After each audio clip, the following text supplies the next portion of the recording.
60% of Black Caribbean kids in the UK are growing up without their dads.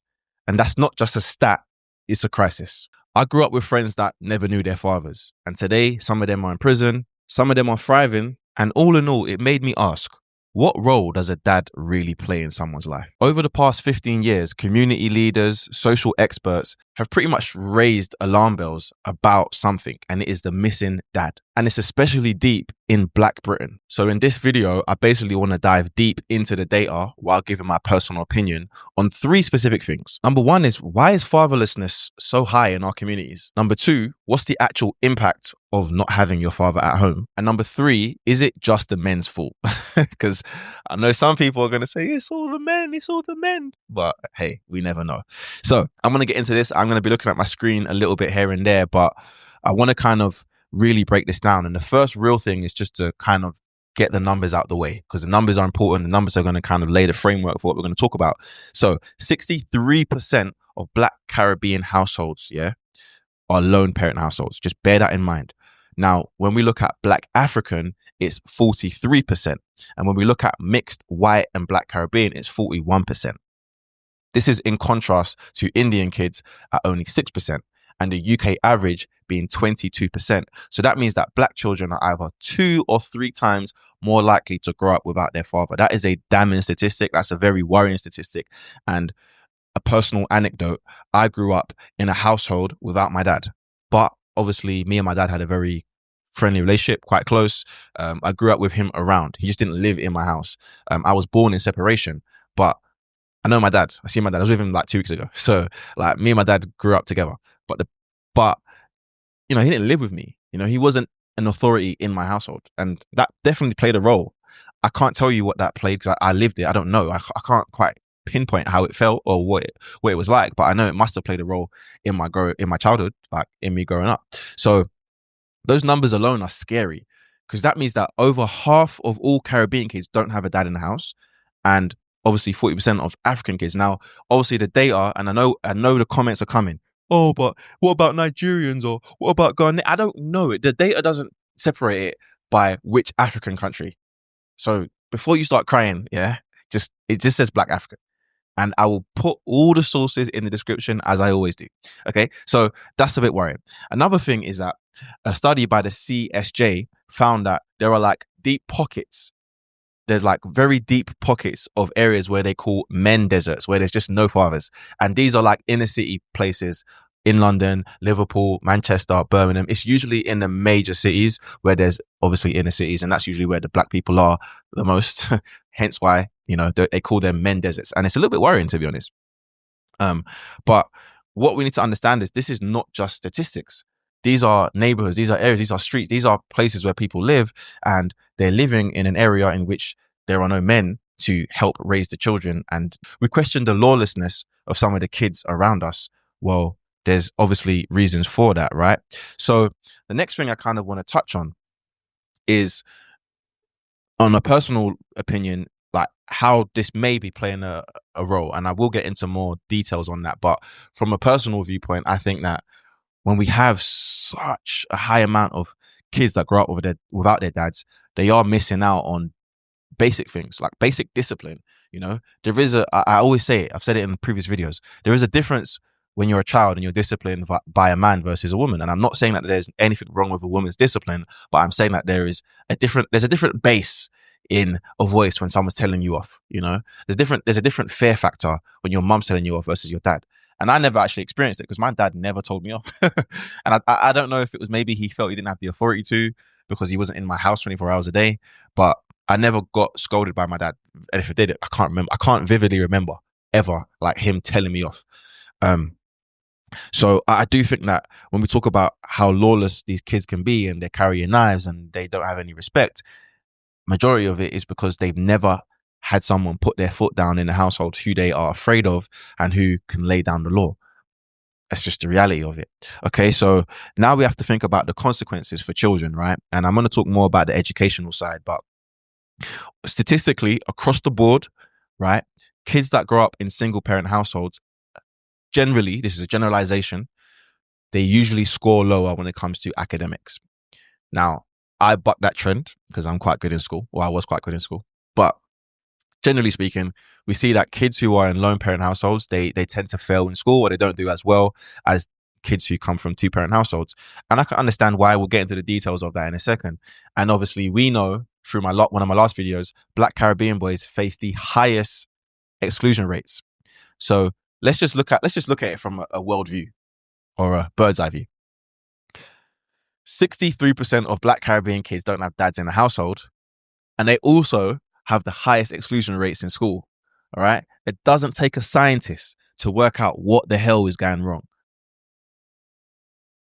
This might sound extreme, but I genuinely think that the lack of fatherhood is actually one of the biggest issues amongst Black Caribbeans and Black Africans too. Obviously, they're doing a bit better. Yeah. I don't even like to say they, because I'm Caribbean, but we're all African. But, from that region of, no, those people are doing better than we are, right? And there's a reason for that. And I just showed you that's a scary statistic. And one of the obvious reasons here is that two-parent households just provide more stability. They provide more supervision. There's more income. There's more disposable income. When there's two incomes, it's always going to beat one. It allows a child to have more experiences. It allows a child to travel more, to see more of the world or see more of the country. It gives that child an opportunity to get extra education, because if there's more income, I can hire a tutor. Also, there's two educations, because you've got mum and you've got dad who can both teach the child different things. It also allows them to have more discipline. It also allows them to have more extracurricular activities, because how many times have you heard about kids who can't do extra swimming lessons or can't get a chance to go to play one of those different type of sports? Like, bro, kids from the areas that I grew up didn't play tennis or golf because they couldn't afford to. But imagine if they had two parents at home, maybe they could. I'm not saying they all could, but maybe they could. And those type of things make a difference to a child's experience, because if all you know is football in the cage, and you got to get out of the cage when so-and-so comes through because they're about to fight, then that's all you know. You don't get to experience other things, right? So, of course, kids from single parent households are less likely to do well academically. It's just kind of a natural thing.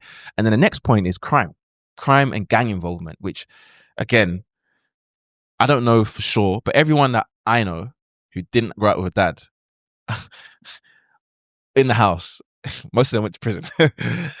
I was one of the few ones who didn't. And most of my friends, not most of my friends, but all the friends that I made outside of playing professional football went to jail, actually, to be honest, which is kind of scary, but it is what it is.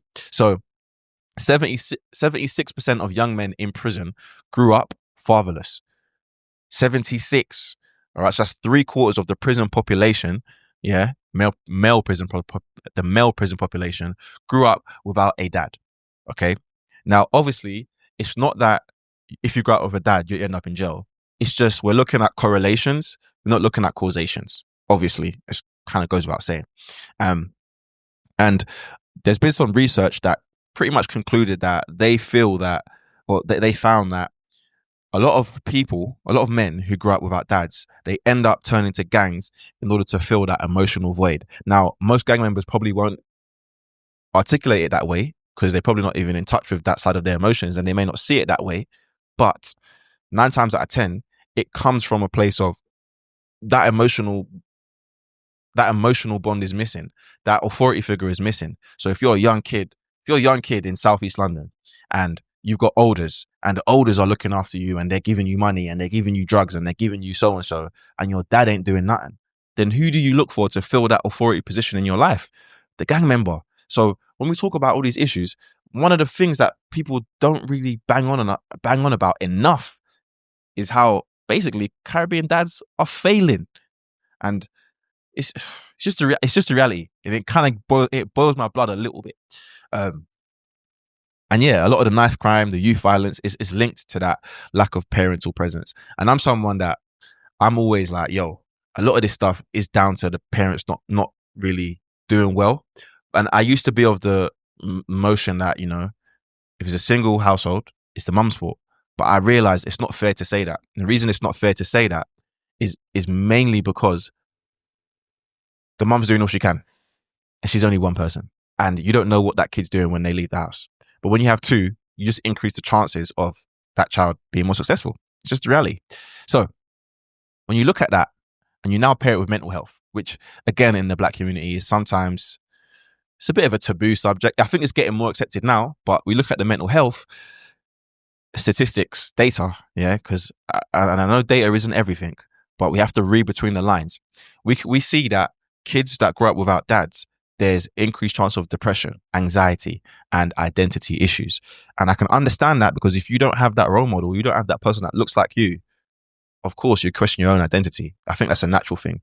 And we tend to see that boys that lack models usually have problems with aggression, and they struggle. And then daughters actually face low self-esteem. And this is obviously general information here. This is not, this is, I know people are going to say, oh, but it's case by case. Of course, everything in life is case by case, but we have to look at patterns. We have to look at trends.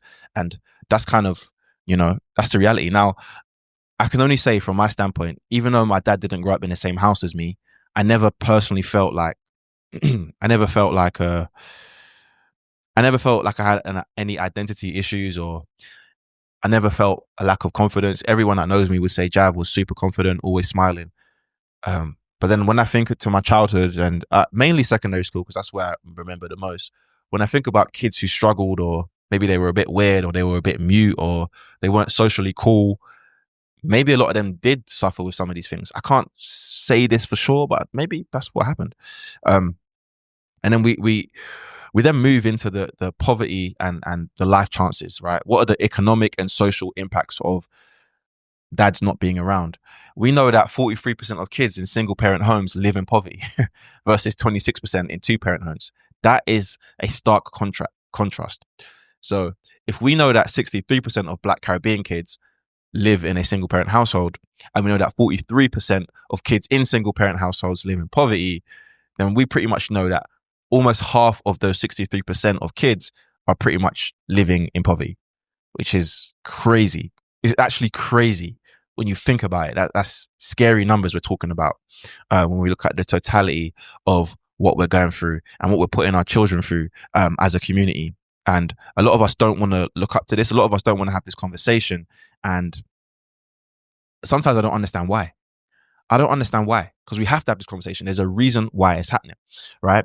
And I'm going to get into a few theories, right? Conspiracy theories in a second. But naturally, obviously, the lack of financial resources equals to a lack of opportunity. And for me, that sometimes when things are basic, it's easier to understand.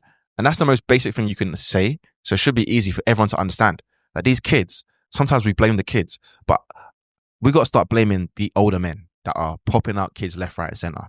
And the father absence can obviously limit someone's long-term planning, their long-term future. Look, I never grew up in the same house as my dad, but my dad would always ask me, you're going to be a doctor, when are you going to go to university? My dad would always ask me these questions, even though we didn't grow up in the same house. He was trying to plan my future. Obviously, I went completely different direction. Tried to play football and da-da-da-da. But he was always trying to ground these things into me, be a doctor, be a lawyer, be a barrister. He wanted me to go down that route. And the power of, and if he lived in my house and he was with me every day, maybe I would have, because the pressure of him, and not the pressure, but, his expectations on me, maybe it would have forced me to go down that route. So people don't understand that. Just that alone and the dad's impact, it is heavy. It can be heavy.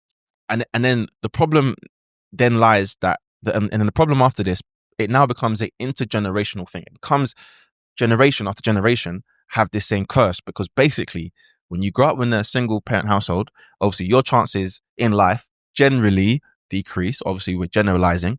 And then when that happens, you sometimes, depending on how badly you grow up, I guess, you then end up repeating that same cycle, which then means that your child has the same issue. And then that child has the same issue. And then that's how you end up in a generation of really effed up families, which in the UK, I would say we've got quite a lot of effed up families, right? And then also we have that basically a generation of low achievement and poverty. And it just keeps going around in circles, and it has a long lasting effect.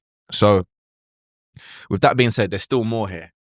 And there's still more that I want to say, and there's still more that I want to touch on. And one of the things that is quite interesting is custody. About 89% of single parent households are headed up by women. So that means that only 11% are led by fathers, obviously, maths. Does that mean that only 10% of dads want to be a single parent or like want to be the sole primary carer of the child.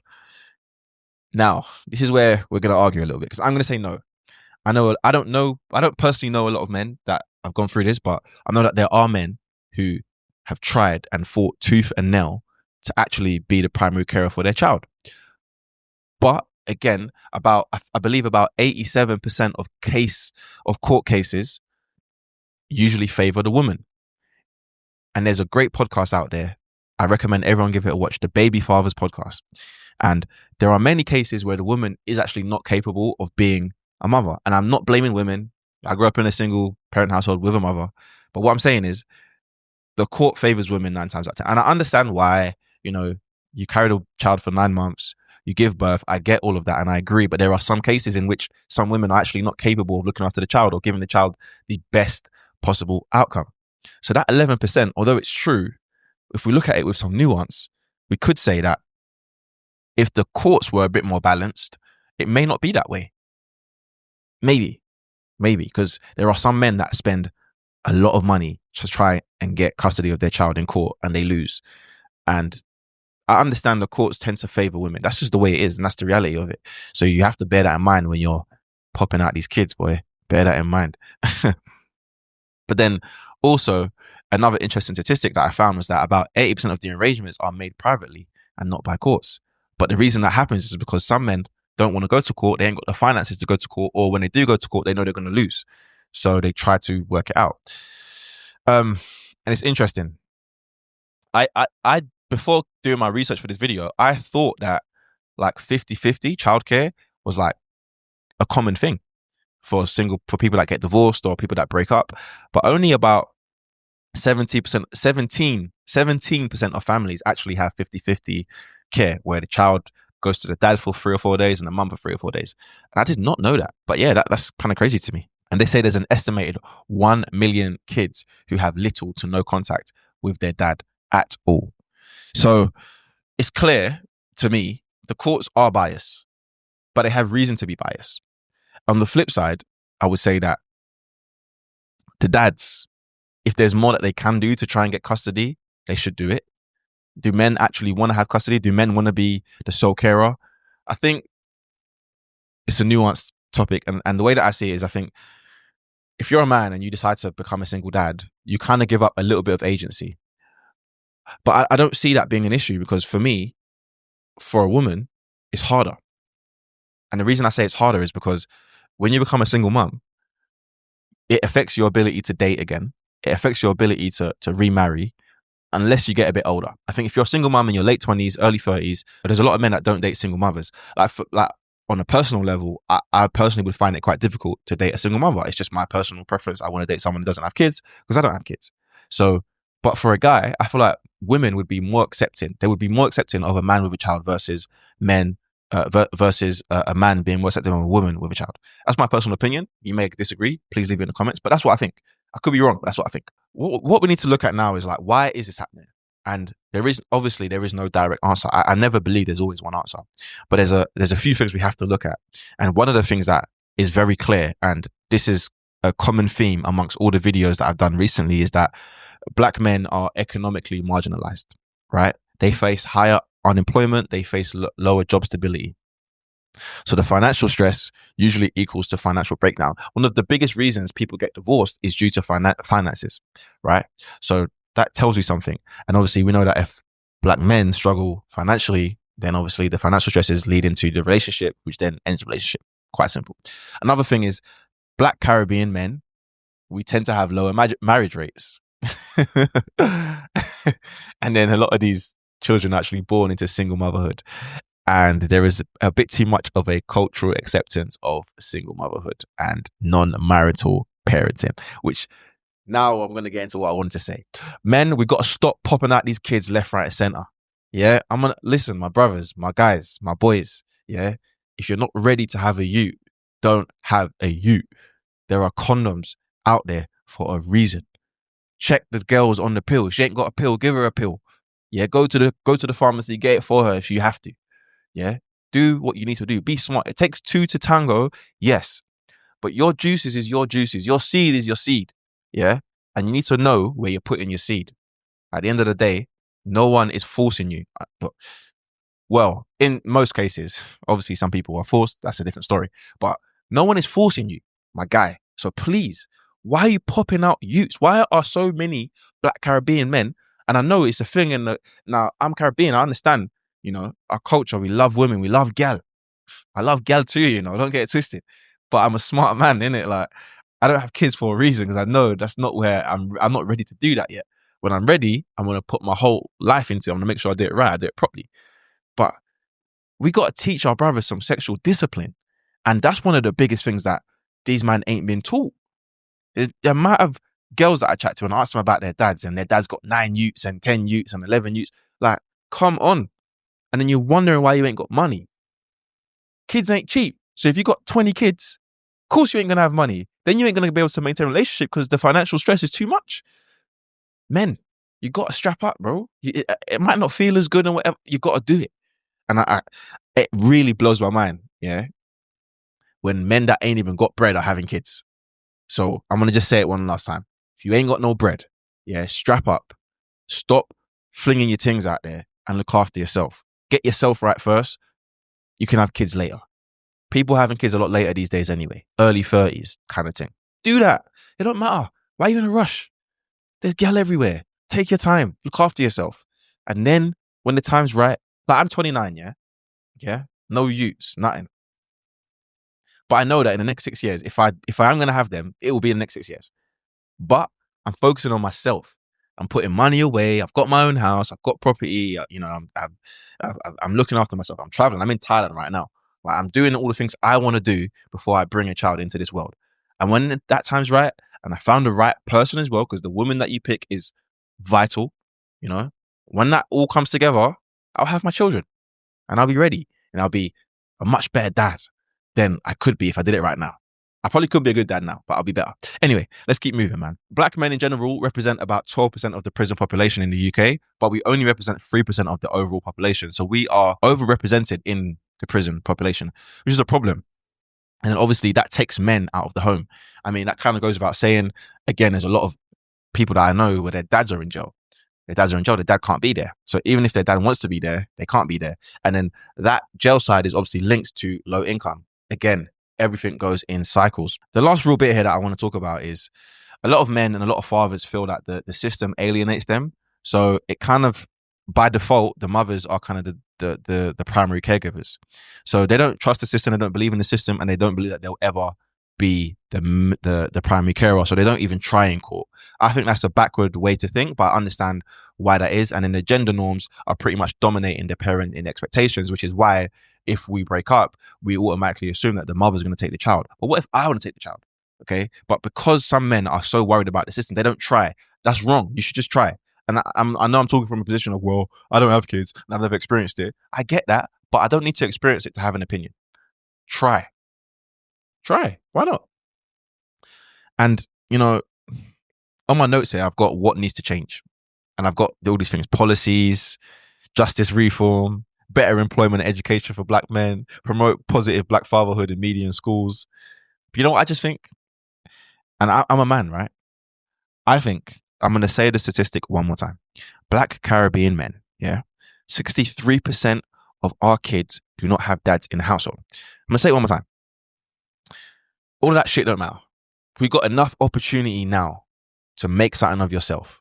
You can build a business online. You can start a business like a brick and mortar business. You can get a 9-to-5 and work your way up. There are so many ways to make money in life now that I'm not allowing that to be the reason anymore. I'm not letting my guys off the hook. Yeah. I'm pushing everybody around me and all the men that I know to be the best version of themselves. And we've got to do more.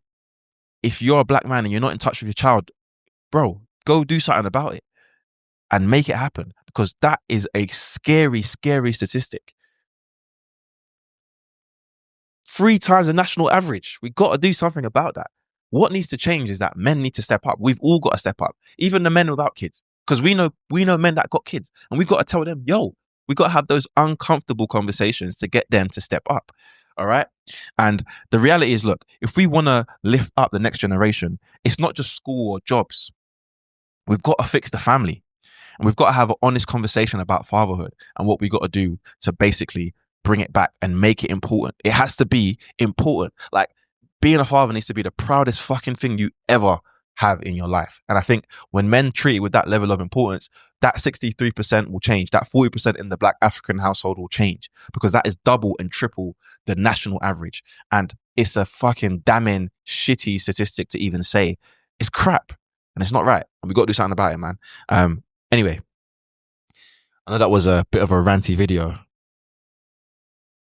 but that is like proper sad, man. Proper sad. Anyway, don't forget to like, share, subscribe. More content coming soon. I'm in Thailand right now, so I'm going to do a couple of videos walking around. I'm out of time. I've been in the content studio all day, 4 hours. I actually went over my time. I'm out.